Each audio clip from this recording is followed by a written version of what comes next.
Bonjour à tous et à toutes, merci de me rejoindre pour la suite de ces vidéos sur le couple et tout spécialement sur la communication.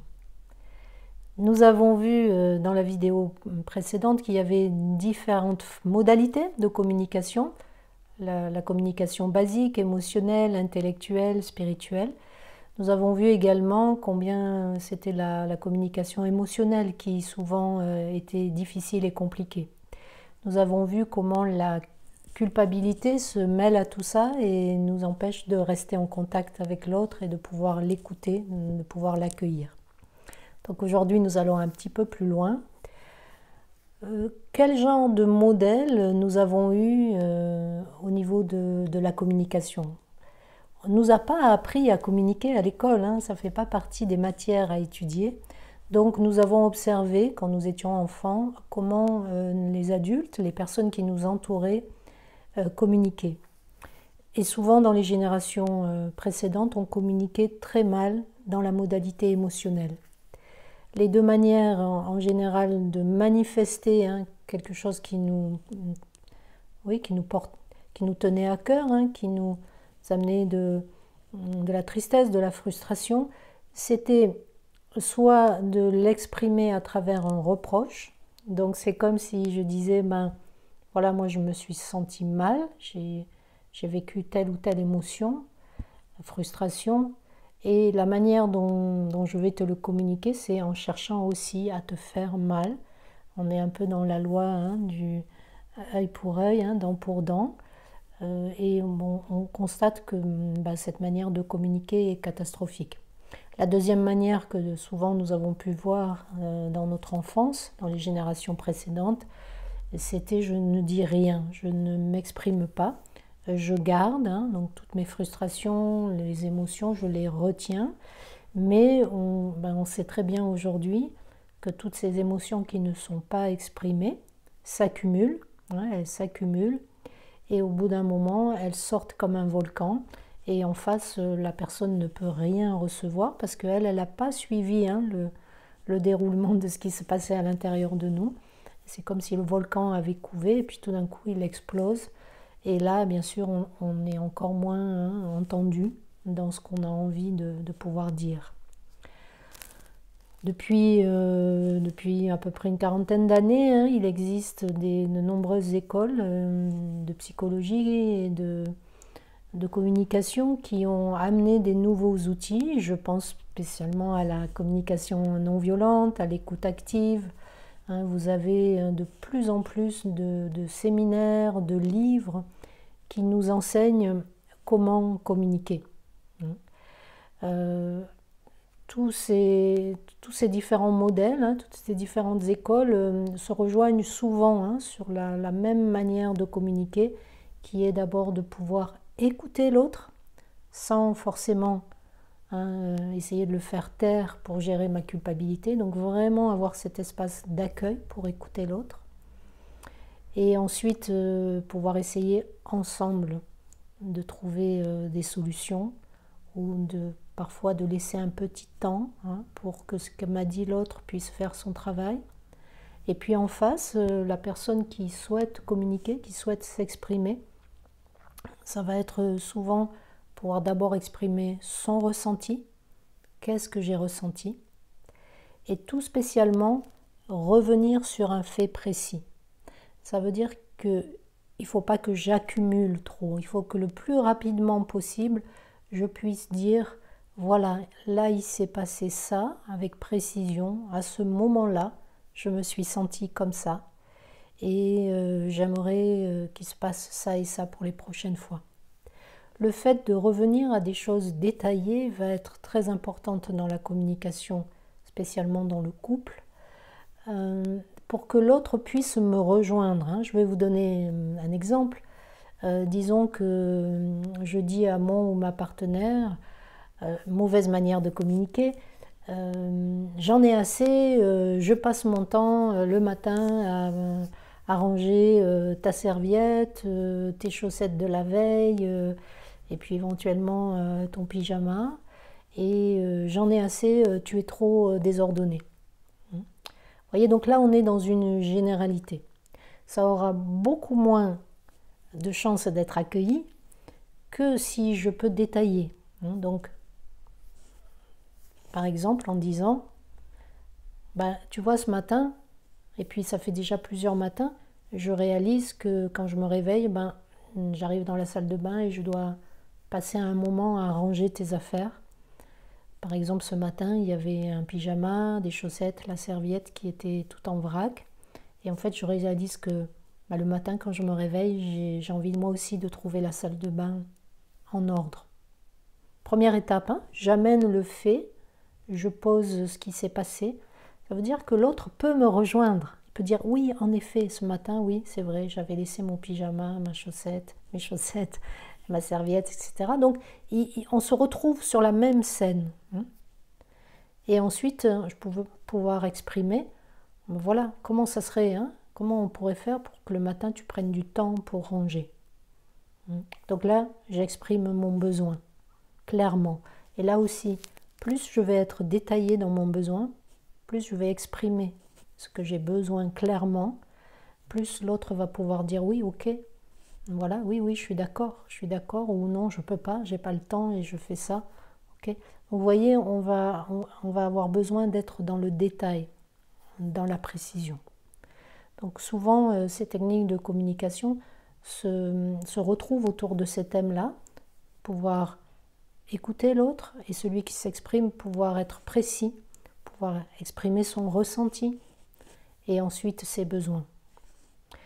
Plus quand je vais exprimer mes besoins, plus ils vont laisser une sorte de porte ouverte à l'autre, moins ils sont exprimés comme des exigences, plus j'aurai de chances d'être entendue dans la réalisation de mon besoin. Plus je vais fermer mon besoin, plus je vais l'exprimer, plus je vais l'exprimer d'une manière anxieuse, d'une manière dans le sens je te mets la pression parce que j'ai l'impression que si je ne te mets pas la pression, tu ne vas pas entendre mon besoin. Donc là, on retourne dans la vieille méthode de communication qui n'est pas je te fais un reproche, mais dans le ton de ma voix, il y a une sorte d'anxiété, une sorte d'exigence souterraine qui fait qu'en face, il va y avoir le ressenti d'une pression. Donc quand je vais exprimer ma demande, quand je vais faire ma demande, comment est-ce qu'on peut faire pour que le matin, pour toi et pour moi, la salle de bain, elle soit relativement en ordre quand on en a besoin. Vous voyez, je laisse ouvert, je laisse la possibilité que l'autre puisse entrer dans la solution, qu'il puisse amener ce qu'il a besoin d'amener, mais par lui-même. Donc soyons attentifs à ces formes de communication qui sont avec une exigence en dessous. Nous allons être aussi attentifs au ton. Vous voyez, quelle part de moi s'exprime? Ça, c'est fondamental dans la communication. Quelle part de moi s'exprime? Si c'est une part qui est agacée, qui est dans l'exigence, même si je mets les formes, même si j'exprime une communication empathique, l'autre en face, la première chose qu'il reçoit, c'est qui parle chez l'autre, qui est en train de me demander ça. Ça peut être aussi parfois, je vais utiliser un ton de petite fille ou un ton de victime. Et l'autre en face va dire, tiens, ah oui, tiens, là j'ai une petite fille qui est en train de me demander. Et ça peut m'agacer, vous voyez. Donc, au-delà de la forme, au-delà des mots, nous allons être attentifs à qui, à l'intérieur de moi, demande, qui s'exprime. Et plus nous allons pouvoir contacter la part de nous qui est le ou la partenaire de l'autre, c'est-à-dire qui se place au même niveau que l'autre, qui n'est ni dans une surpuissance, ni dans une position infantile. Et là, on aura beaucoup plus de chances d'être entendu. Faire des demandes claires, c'est très très important. Parfois, nous avons nos propres codes. On a vu dans la vidéo précédente que souvent nous communiquons comme des enfants en pensant que l'autre va devancer notre besoin.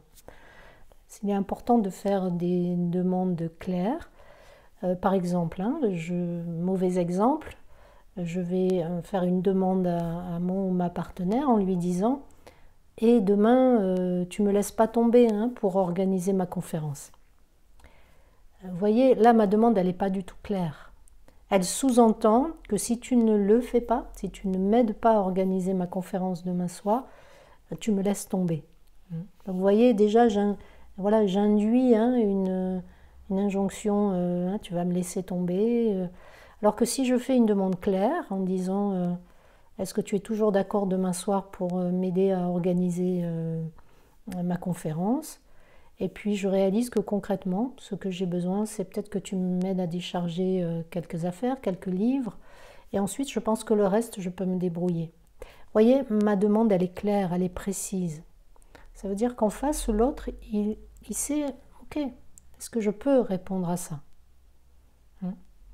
Est-ce que j'ai le temps? Est-ce que j'ai l'énergie pour précisément répondre à ça? Donc n'oubliez pas d'être clair aussi dans vos demandes. Toutes ces formes de communication, hein, empathique, communication non violente, écoute active, elles fonctionnent si on fait équipe avec l'autre. Si l'autre est d'accord de communiquer de la même manière. Sinon, souvent c'est un coup d'épée donné dans l'eau. Hein. C'est-à-dire qu'on va s'efforcer de s'exprimer, de dire ce qu'on ressent, d'écouter l'autre, même d'être empathique avec l'autre, de pouvoir lui dire mais oui, hein, j'entends que, hein, reformuler, j'entends que tu vis ça, etc. Mais si l'autre n'est pas dans la même équipe qui s'appellerait communiquer ensemble, hein, ça va être difficile. Dans ce cas-là, parfois il faut faire appel à la communication classique et même parfois à la communication instinctive, c'est-à-dire voilà, hein, exprimer fort, taper sur la table, pouvoir dire là j'en peux plus, là je suis en colère. Et il y a des personnes qui m'ont exprimé qu'elles avaient pu être entendues quand tout d'un coup elles avaient cassé un verre, cassé une assiette, parce qu'elles avaient essayé pendant des jours et des années peut-être de pratiquer des techniques de communication empathique et qu'au fond ça ne marchait pas parce que l'autre était pas dans la même équipe. Donc il y a un moment aussi où on peut avoir un geste brusque hein, sur un objet, sur la table, hein, bien sûr pas sur l'autre. J'encourage pas la violence dans les couples, mais tout d'un coup pour faire réagir l'autre. Ne restez pas des années, des mois dans une sorte de j'essaye de communiquer et puis l'autre ça ne marche pas parce que voilà, hein, c'est un outil qui doit être partagé ensemble. Concernant les problématiques liées au quotidien, à ce qui ne va pas aussi, hein, comment la salle de bain, les petites choses qu'on ressent hein, au niveau du quotidien, ça peut être bien, surtout quand on a des enfants, de prévoir un soir par semaine ou tous les 15 jours, hein, une soirée où on va mettre un peu sur la table tout ce qui ne va pas, tout ce qui nous a touchés.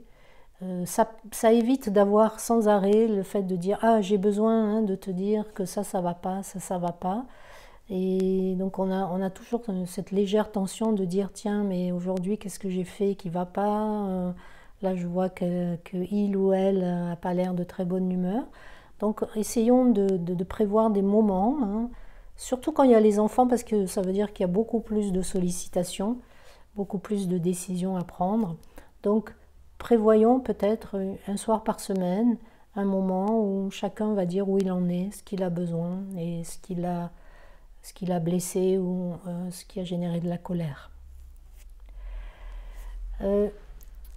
Une autre question que j'ai souvent dans les thérapies de couple ou en dehors, c'est est-ce qu'on doit exagérément s'adapter à l'autre? Est-ce qu'on doit s'adapter ou est-ce qu'on doit être honnête et puis pouvoir dire non quand on n'a pas envie hein, de répondre aux besoins de l'autre?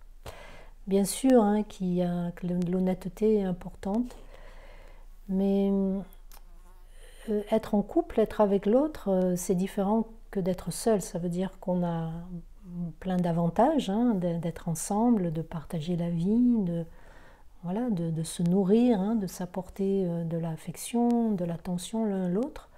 Mais on a bien sûr moins de liberté que quand on est seul. Ça veut dire qu'on doit composer avec l'autre. Hein. Que déjà à l'intérieur de moi, j'ai plein de différents aspects de moi-même qui ont des besoins parfois différents. Et en plus, j'ai l'autre avec aussi ces multiples aspects intérieurs qui se rajoutent. Hein. Donc ça veut dire, je trouve, hein, qu'il faut apprendre à avoir une juste mesure, hein, de ne pas s'adapter exagérément et de pouvoir aussi négocier avec l'autre. Nous passons beaucoup de temps dans nos professions à négocier avec nos supérieurs, avec nos consultants, avec nos clients, nos collègues de travail. Nous pouvons aussi imaginer que la négociation existe dans le couple. C'est-à-dire, eh bien, oui, tu me demandes de t'aider à venir à ta conférence, ben, ça me prend du temps sur mon repos, sur ma soirée. En même temps, voilà, j'ai envie de te soutenir. Eh bien, est-ce que toi, tu aurais de l'élan la semaine prochaine j'aurais besoin d'un peu de soutien pour ça et pour ça. Est-ce que tu aurais l'élan aussi de faire ça? Pareil, rappelez-vous, ce n'est pas une exigence, c'est ouvert, mais il doit y avoir un équilibre. Hein. S'il y en a toujours un qui s'adapte et l'autre qui est dominant, au bout d'un moment, ça va générer de la colère et cette colère va impacter dans la relation de couple. Donc, pensons à négocier d'une manière ludique, d'une manière légère, hein, comme on pourrait négocier dans nos professions. J'aimerais terminer hein, ce petit moment avec vous par la communication non verbale, qui est très importante aussi dans le couple. C'est la communication par le toucher. La communication juste en étant à côté l'un de l'autre, pouvoir être assis, pouvoir juste rester en silence avec l'autre. Ça va nourrir notre intimité l'un avec l'autre. Ça va nourrir quelque chose de profond dans le couple, comme une sorte de communion qui ne passe pas par le verbe. Et je vous invite aussi dans votre couple à avoir des moments comme ça, où on est juste en lien énergétique avec l'autre. Je vous remercie pour votre attention. Si vous avez aimé cette vidéo, vous pouvez liker, vous pouvez vous abonner à la chaîne aussi. Et je vous souhaite un bon moment, une belle vie et je vous dis à tout bientôt pour la suite. Au revoir.